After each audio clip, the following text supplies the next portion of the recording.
And that's why we got a hot wire around the garden. And that's why we got chicken wire up. These critters, they like to eat what we like to eat. I've got 7 questions or comments from viewers just like you. First, how big is this garden? And being a Neanderthal with my geometry, that's about 10,000 square feet. About 1/3 of an acre. It's grown since we started. It's a little over 100 feet long, and off and on it's odd shaped. And if you look right here, we got a bunch of grass that's still on the outside of the fence.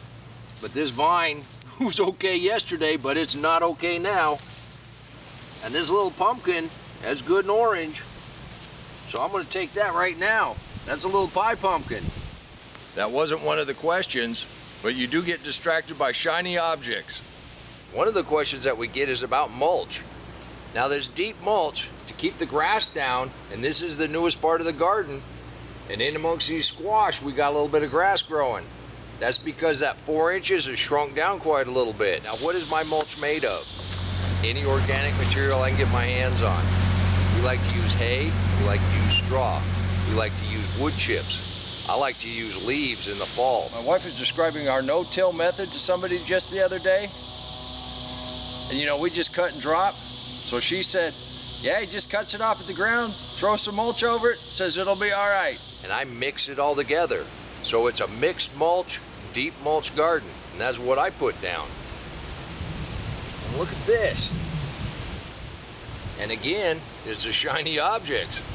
That's a nice little crook neck. And to plant in deep mulch, I just pull that mulch back down to bare soil.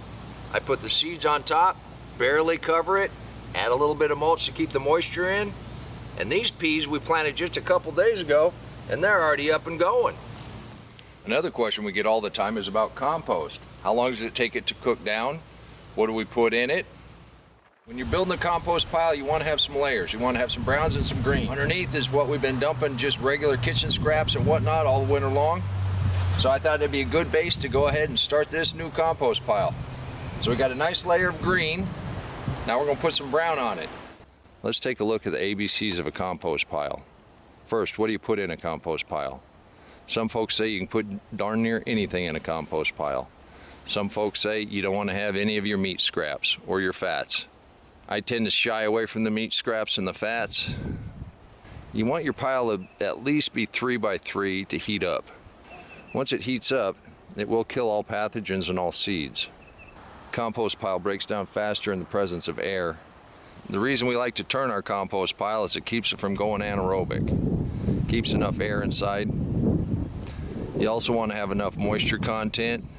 Too much moisture will let it go anaerobic. Good compost I'm going to put on top just to activate this a little bit.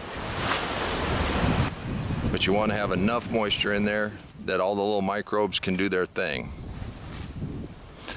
So what do you put in a compost pile? You want to have layers of brown and green. Dried up leaves, dried up grass, old hay, old straw, shredded newspapers, cardboard boxes, all would be considered as browns. Greens, fresh cut grass, all kitchen scraps.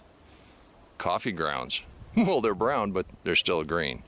As long as you layer those together, 3 feet high or higher, you get enough air to them, they got enough moisture content.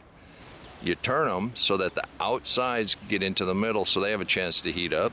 You're going to create some really nice compost. The thing about the compost, even having these 3 bins, I'm not going to be able to create enough compost to put over the entire garden. We like to use the compost when we're starting seeds.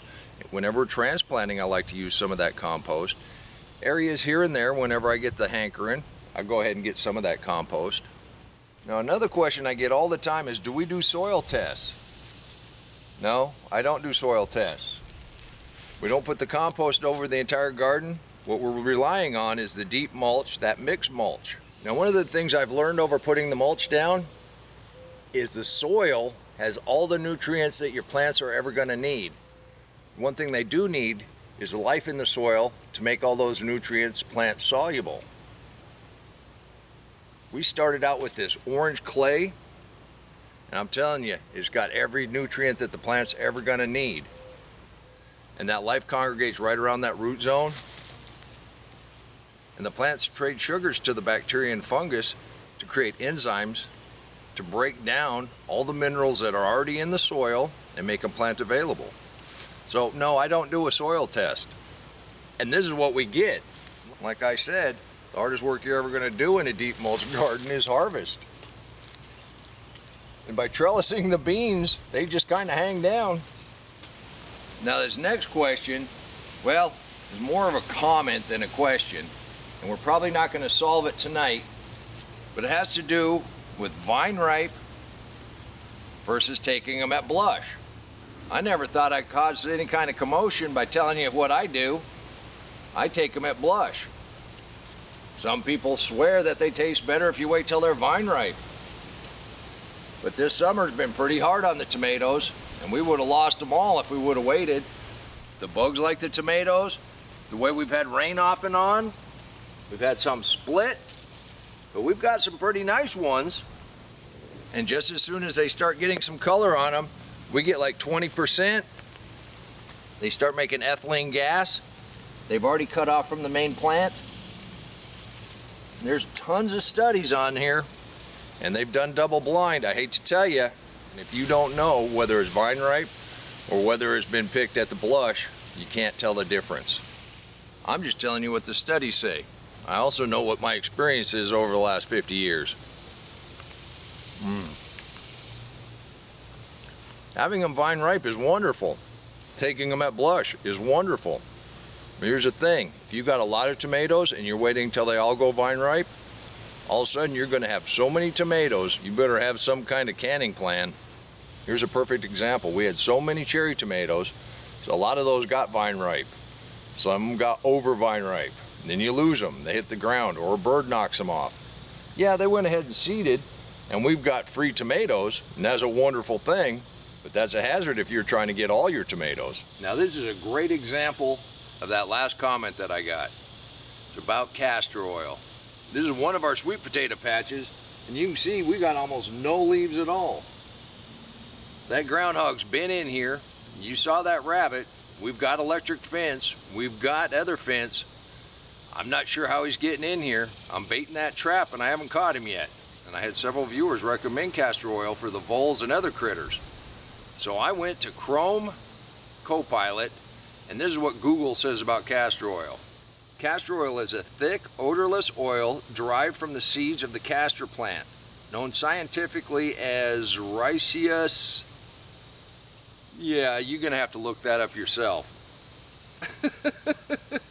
It has a long history of use dating back to ancient Egypt, where they utilized for medicine and beauty purposes. Here are a couple key points about castor oil. It's a laxative, it's a moisturizer, it's anti-inflammatory, and it's wound healing. Then I asked the Chrome Copilot if it was safe to use as a deterrent in the garden. And it says mix castor oil with dish detergent, pour the mixture into a spray bottle or a hose sprayer, dampen the lawn or the garden, and spray the mixture around the vole holes. The rhizonic acid in castor oil disrupts the sensory environment of voles, making their habitat unpleasant. And I guess the whole point is, anything that I'm showing, I've looked into. I expect you to look into it also. You can do this too. And until next time, remember, take care of yourself, take care of your family, and God bless you.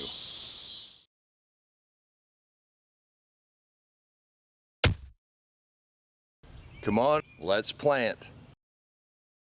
Let's go plant garden.